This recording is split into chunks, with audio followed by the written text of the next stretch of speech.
नाज़रीन, मरियम नवाज की बैरून मुल्क रवानगी के मामले पर वफाकी और सूबाई वज़रा ने मुस्लिम लीग नून को निशाने पर रख लिया। शेख रशीद बोले, इस बार वफाकी काबीना मरियम नवाज को बैरून मुल्क जाने की इजाजत नहीं देगी।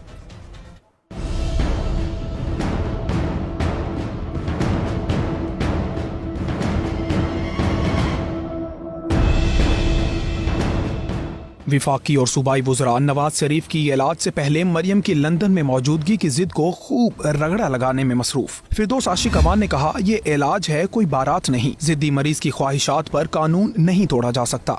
एक जिद्दी मरीज की नजर किया जाए वो कानून, तो जिद्दी मरीज तो लेने गए थे दवाई, तो जिस मकसद के लिए बेल ली थी, आज इतने माह गुजरने के बाद भी वो हॉस्पिटल नहीं गए। शेख रशीद ने दावा किया, विफाकी काबीना मरियम नवाज को बैरून मुल्क जाने की इजाजत नहीं देगी। नवाज शरीफ के बेटे और एक बेटी वहाँ मौजूद है, किसी एक को तो यहाँ रहने दे। मरियम के बारे में मेरी रिजर्वेशन है, उनके 2 बेटे हैं वहाँ पे, एक भाई है वहाँ पे, फिर अल्लाह आपका भला करे उनकी दूसरी बेटी है वहाँ पे।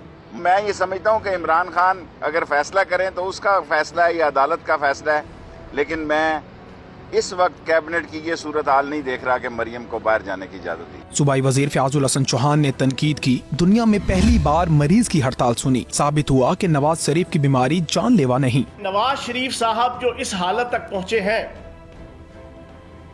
वो उनके अपने जाती मुआलिज डॉक्टर अदनान के ट्वीट और टीकों की वजह से यहाँ तक पहुंचे हैं। नवाज शरीफ साहब, शहबाज शरीफ साहब, आले शरीफ, सबको रिक्वेस्ट करूंगा कि पाकिस्तान का आइन और पाकिस्तान का कानून किसी के घर की बांदी या गुलाम नहीं है। एक ऐसा माहौल बनाने की कोशिश कर रहे हैं जैसे बेटी को बाहर जाने की इजाजत ना देकर और इस इशू को प्रोपोगेट करके वो कोई लोगों की हमदर्दियां जीत लेंगे। नवाज शरीफ के जाती मुआलिज डॉक्टर अदनान ने चंद रोज कबल इंकशाफ किया था कि नून लीगी कायद ने मरियम की लंदन में मौजूदगी के बगैर इलाज कराने से इनकार कर दिया था।